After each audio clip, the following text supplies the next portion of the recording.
రామారావు గారైనా దేశ భద్రతకు సంబంధించిన విషయంలో రాష్ట్ర అభివృద్ధి విషయంలో మేము ఎక్కడ కాంప్రమైజ్ కాలేదు అధ్యక్ష. పొలిటికల్ విల్తో మేము దాని రాజకీయ ప్రేరేపితమైన నిర్ణయాల వైపు మేము ఎన్నడూ వెళ్ళలేదు అధ్యక్ష.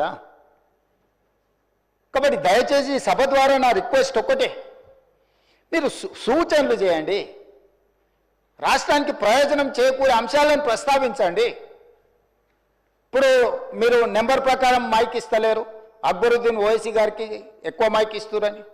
Sir, we are welcoming it, whatever you have given suggestions. మీరు సలహాలు సూచనలు ఇస్తే మైక్ ఇవ్వడానికి మాకు ప్రాబ్లం లేదు. మీరు మీ కుట్రలకు మీ కుతంత్రాలకు మీరు తెలంగాణ మీద విషం చిమ్మడానికి ఈ మైకును వాడుకుంటామంటే మీరు చాలా విజ్ఞతతోని ఇక్కడ ఉన్న వాళ్ళకి మైక్ ఇవ్వకుండా వాళ్ళకి ఇచ్చినాక కూడా మేము ఎవరము అభ్యంతరం పెట్టకుండా స్పీకర్ గారి నిర్ణయమే మాకు శిరోధార్యం అని చెప్పి మేము ఏ విషయంలో కూడా మేము అభ్యంతరం పెట్టకుండా సహకరించినాం అధ్యక్ష. అందుకోసమని ఈరోజు అధ్యక్ష నా సూచన ఒకటే అధ్యక్ష, బెట్టింగ్ యాప్ల విషయంలో కానీ ఆన్లైన్ బెట్టింగ్ విషయంలో కానీ లేకపోతే ఆన్లైన్ రమ్మీ విషయంలో కానీ వ్యసనాలకు తెలంగాణలో తావు లేదు.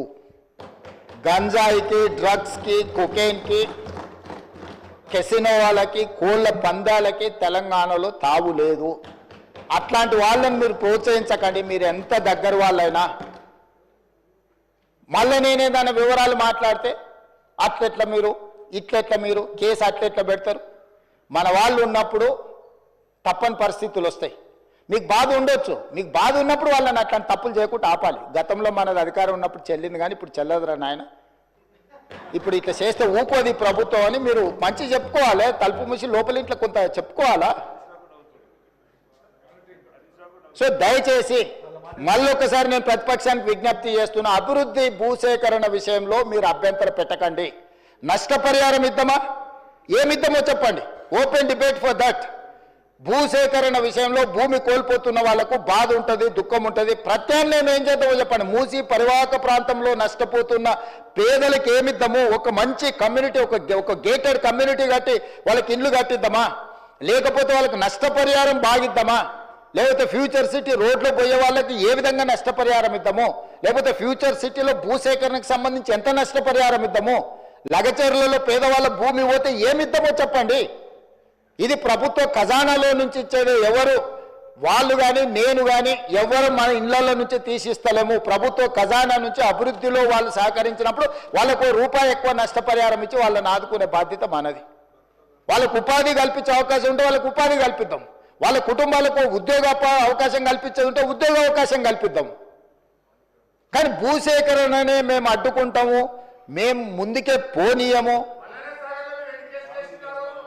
వేసిన ఆయన మీ దాంట్లోనే తీసుకోరు, కరెక్ట్, మంచి క్వశ్చన్ అడిగాడు.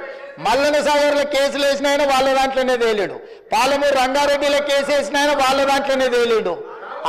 వీరం హర్షవర్ధన్ రెడ్డి కేసు వేసిండు అధ్యక్ష పాలమూరు రంగారెడ్డిలో, ఎంబడే అక్కడనే పక్కన కూర్చున్నాడు అధ్యక్ష. సభ్యుడు ఇక్కడ లేడు కానీ కేసులు వేసిన వాళ్ళని మొత్తం లిస్టు తీద్దాం. కేసులు వేపించింది వాళ్ళే,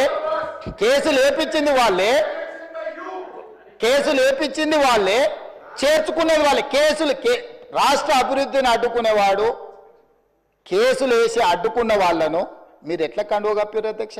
ఎట్లా పార్టీలో చేర్చుకున్నారు? బీఫామ్ ఎట్లా ఇచ్చిండ్రు అధ్యక్ష? మళ్ళీ ఎలక్షన్లో ఎట్లా ఇచ్చిండ్రు అధ్యక్ష? అంటే ఇప్పుడు ఎట్లా మాట్లాడతారంటే 2014 నుంచి ఒకే చట్టం ఉంది కదా అధ్యక్ష. స్పీకర్ పదవి ఉంది, విప్పు పదవి ఉంది, ప్రతిపక్షమే ఉంది. ఆనాడు ఎమ్మెల్యేలు మారితే మీరు మంత్రులు చేశారు, కనీసం మేము అట్లా కూడా చేయలేదు. మారలేదట వాళ్ళు, మేము మారనే లేదు, ముఖ్యమంత్రిని అభివృద్ధిలో కలిసి వచ్చినామంటారు. మీరు మంత్రులు చేసిన వాళ్ళు డిస్క్వాలిఫై కాలేదు, ఉప ఎన్నికలు రాలేదు. బాజాప్తా గవర్నర్ దగ్గర పోయి మంత్రులే చేసి 5 ఏళ్ళు మంత్రి, 10 ఏళ్ళు, ఒక ఆయన 8.5 ఏళ్ళు, మా అక్క 4.5 ఏళ్ళు మంత్రి చేసింది. ఎన్నడూ ఉప ఎన్నికలు రాలే. కానీ ఇప్పుడు ఉప ఎన్నికలు వస్తాయి, వచ్చే వారమే ఉప ఎన్నికలు అంటారు అధ్యక్ష. ఎట్లా వస్తాయి అధ్యక్ష? చట్టం మారలే, న్యాయం మారలే, స్పీకర్ ఆఫీసు సేమే ఉంది, పాలకపక్షం ప్రతిపక్షం అట్లనే ఉంది, రాజ్యాంగం అసలే మారలేదు. ఇంకెట్లా వస్తాయి అధ్యక్ష ఉప ఎన్నికలు? నాకు అర్థం కాలేదు. ఏ రాజ్యాంగం ప్రకారం వస్తాయి అధ్యక్ష? డాక్టర్ బాబాసాహెబ్ అంబేద్కర్ గారు రచించిన రాజ్యాంగం ప్రకారము గత అనుభవాల దృష్ట్యా గత అనుభవాల దృష్టి ఎప్పుడు కూడా పార్లమెంట్ ప్రాక్టీసెస్ అండ్ ప్రొసీజర్స్ అని ఉంటాయి అధ్యక్ష. చట్టంలో గ్రే ఏరియా ఉన్నప్పుడు గతంలో ఎలాంటి విధి విధానాలను ఆచరించారు, సాంప్రదాయాలు ఎట్లున్నాయని చూస్తారు అధ్యక్ష. 2014 నుంచి 2019, 2019 నుంచి 2023 వరకు ఏ సాంప్రదాయాలను సభ ఆచరించిందో అచ్చం గదే సాంప్రదాయాలను మనం ఆచరిస్తాం అధ్యక్ష. అంతే కదా అధ్యక్ష? తమరైనా నేనైనా సేమ్ సాంప్రదాయాలనే ఆచరిస్తాం కదా అధ్యక్ష. సో అందుకోసమని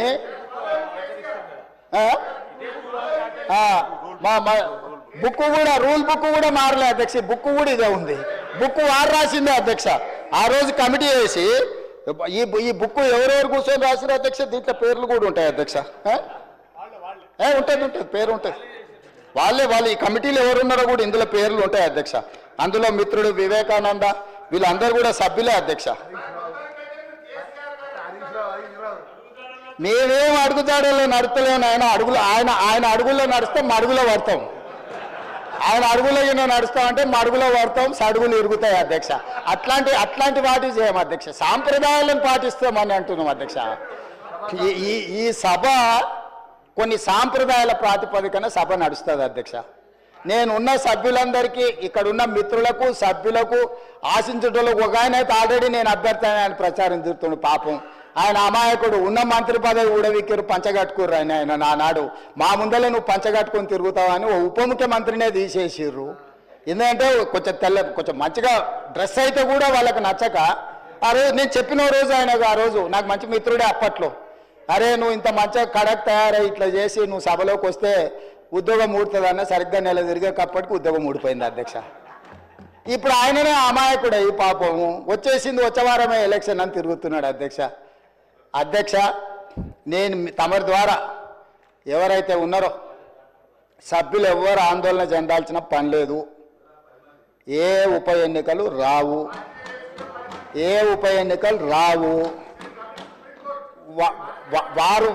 వారి ఉప ఎన్నికలు వారు కోరుకున్నా రావు. ఎందుకంటే ఒకవేళ వారు ఇటొచ్చినా అటొచ్చినా ఎటొచ్చినా ఏ ఉప ఎన్నికలు రావు. అక్కడ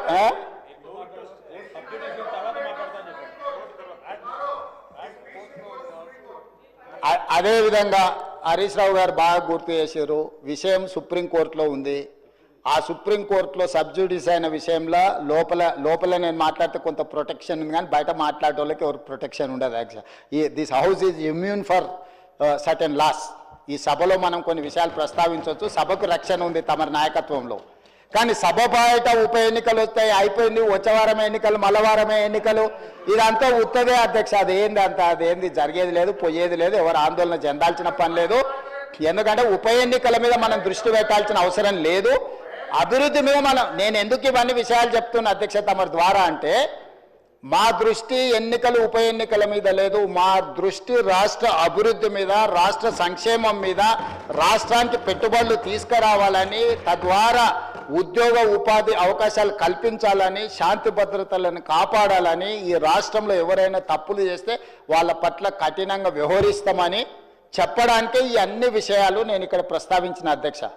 అంతకుమించి వేరే విషయం లేదు. అందుకే ప్రతిపక్ష పార్టీకి నేను సూచన చేస్తున్నా, మీ పట్ల మాకేం ద్వేషం లేదు. మాకెందుకు ఉంటుంది? ప్రజలు మిమ్మల్ని శిక్షించిండ్రు. ఇప్పుడు మీరు ఒక బాధ్యతతో కూడుకున్న సలహాలు, సూచనలు ఇవ్వండి. తప్పకుండా వాటిని అమలు చేస్తాము. ఉప ముఖ్యమంత్రి గారు ప్రవేశపెట్టిన బడ్జెట్లో చాలా సహేతుకత ఉన్నది. మిగతా విషయాలు, చట్టాలు, సాంప్రదాయాలు మా శ్రీధర్ బాబు గారు అనుభవజ్ఞులు, ఎప్పటికప్పుడు బుక్ చూపిస్తూనే ఉన్నాడు, విషయాలు చెప్తూనే ఉన్నాడు. కాబట్టి దయచేసి అందరికీ నేను అడిగేది, అదేవిధంగా అక్బరుద్దీన్ ఓవైసీ గారు కూడా కొన్ని అంశాలను ప్రస్తావించారు. నేను వాటిని డీటెయిల్గా మాట్లాడతాను. ఏ ప్రతిపక్షమైనా మాకు ఇచ్చే సూచనలు మేము డెఫినెట్గా ఓ సమయంలో నేను హౌస్లో ఉన్నా లేకపోయినా మీరిచ్చే సభ్యులు ఏదైతే కోర్ ఇష్యూస్ రేజ్ చేస్తుండ్రో వాటన్నిటిని నేను వింటూనే ఉన్నా, చూస్తూనే ఉన్నా. వాటిని పరిష్కరించుకొని ముందుకెళ్దాం.